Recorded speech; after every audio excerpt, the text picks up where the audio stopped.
আসসালামু আলাইকুম, কেমন আছেন সবাই? দিনার রান্নাঘরে সবাইকে স্বাগত। আজকে আমি ফুলকপি আর আলু দিয়ে ডিম দিয়ে একটি ভুনা তরকারি রান্না করব। এই জন্য ফুলকপিগুলো কেটে একটু সিদ্ধ করে নিয়েছি। আসলে বাজার থেকে কেনার সময় ওগুলোতে ভারী মাত্রায় ওষুধ দেওয়া থাকে আমার যেটা মনে হয়, এই জন্য আমি একটু সেদ্ধ করে নিই আর কি। হাফ সেদ্ধই করেছি। এখন এটা রান্না করে নেব।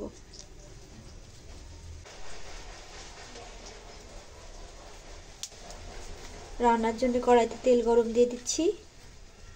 তেলটি গরম হয়ে গেলে একটু কাঁচা জিরে ভেজে নেব।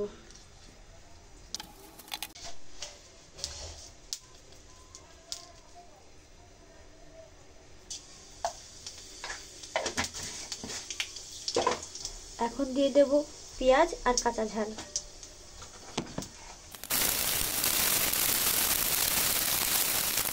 এখন দিয়ে দিচ্ছি পেঁয়াজ আর রসুন বাটা। মশলাগুলো সুন্দর করে ভেজে নিয়েছি। এখন এই ফুলকপি আর আলুগুলো এর ভিতরে দিয়ে কষাই করে নেব। এখন দিয়ে দেব লবণ, হলুদ আর সামান্য পরিমাণ জিরের গুঁড়ি দিয়ে মশলাগুলো ফুলকপির সঙ্গে সুন্দর করে কষিয়ে নেব।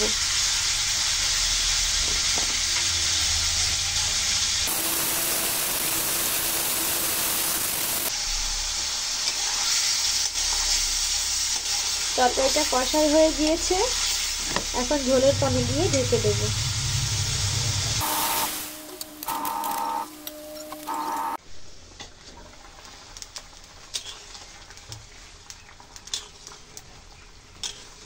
তরকারিটি উতলিয়ে গেছে। এখন ডিম দিয়ে দেব। ডিম দিয়ে জাল কমিয়ে ঢেকে দেব।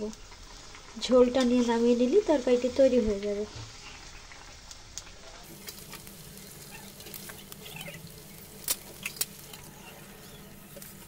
তরকারিটা হয়ে এসেছে।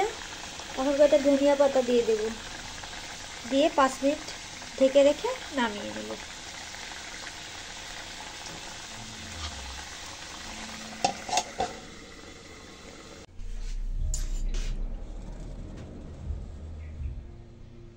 দেখুন তৈরি হয়ে গেছে মজাদার স্বাদের ফুলকপির তরকারিটি। দেখতে দারুণ, খেতেও অসাধারণ। আপনারা এইভাবে তৈরি করে খেয়ে দেখতে পারেন। ভিডিওটি দেখার জন্য সকলকে অনেক ধন্যবাদ।